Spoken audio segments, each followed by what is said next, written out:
Bonsoir à tous, merci de nous retrouver sur TV Sud pour votre édition locale du Gard. Un tronçon de la 54 entre Nîmes et Salon-de-Provence sera concerné par le futur péage de transit. Au 1er janvier 2015, il devrait donc remplacer l'écotaxe qui avait provoqué la levée de boucliers des agriculteurs à l'automne 2013. Ce nouveau péage doit concerner les poids lourds de plus de 3,5 tonnes et sera en vigueur sur 4000 km de routes gratuites actuellement et donc parmi elles une portion de 70 km environ entre Nîmes et Salon-de-Provence. Le plan départemental de prévention des feux de forêt a été présenté en fin de semaine dernière sur l'aérodrome de Dau. Véritable stratégie de lutte contre les feux de forêt, il va s'appuyer sur un réseau de surveillance et d'intervention rapide pour limiter les risques dans ce département qui compte 288 000 hectares de surface boisée. Olivier Michel. Camion rouge flambant neuf pour les pompiers gardois qui viennent de faire l'acquisition d'un nouveau poste de commandement de site pour faire face aux risques industriels mais surtout naturels, inondations et feux de forêt dans ce département boisé à 44%. D'un coût de 443 000 €, ce poste de commandement mobile et modulable est totalement informatisé.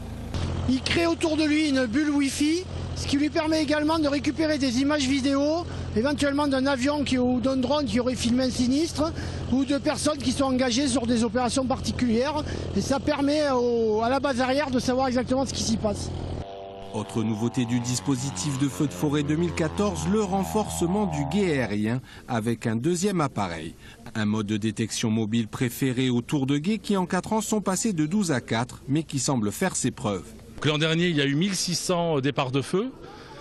Mais le travail de nos pompiers et de tous ceux qui sont mobilisés sur le terrain pour détecter le plus en amont possible ces départs de feu a fait qu'il n'y a eu véritablement qu'à peu près 70 gros incendies. On répond, je dirais, à un besoin qui est un besoin de réactivité et avec en parallèle une maîtrise des coûts parce qu'il est bien évidemment beaucoup moins onéreux pour le contribuable de mettre en œuvre un avion plutôt que de devoir entretenir des sites fixes ainsi que tout ce qui va avec, c'est-à-dire des moyens d'accès, des moyens humains pour pouvoir l'armer quotidiennement avec des personnels, etc., etc. Au sol, le dispositif 2014 compte néanmoins 310 sapeurs-pompiers, 27 patrouilles d'Angel et 6 patrouilles DFCI pour un coût global de 3,5 millions €.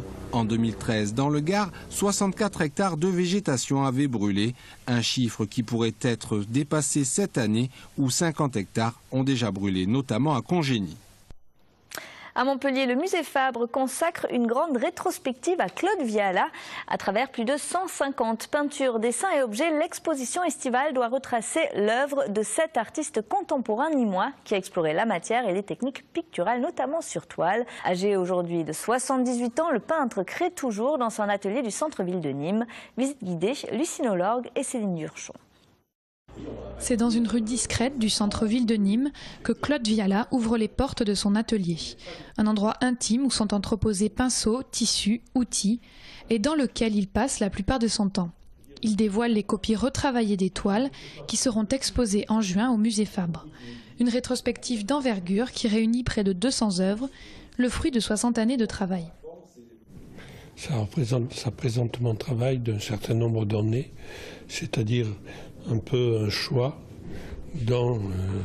au fil des années d'un certain nombre de pièces qui sont extrêmement différentes, avec des techniques complètement diverses et peut-être des méthodes de travail qui sont toujours extrêmement simples, extrêmement fines, extrêmement claires et, me semble-t-il, toujours évidentes. Des méthodes de travail simples. À l'aide d'un pochoir, Claude Viala reproduit à l'infini des formes sur des tissus de récupération. Toiles de tente, draps, rideaux sont recouverts de peinture et assemblés. L'artiste travaille avec les textures, les plis et les froissements. Le motif unique n'est jamais reproduit de la même manière. Le public doit vraiment comprendre quel est le système de Claude Viala. C'est-à-dire que c'est un jeu entre la forme, l'interforme, le support, la couleur. Et quand on a compris tout ça, on se laisse emporter par l'extraordinaire vivacité, la capacité aussi de renouvellement qu'il y a chez cet artiste. C'est toujours pareil et jamais pareil. Il y a une surprise en permanence, il y a une joie pour les yeux. Créateur intarissable, Claude Viala peint près de 450 œuvres par an.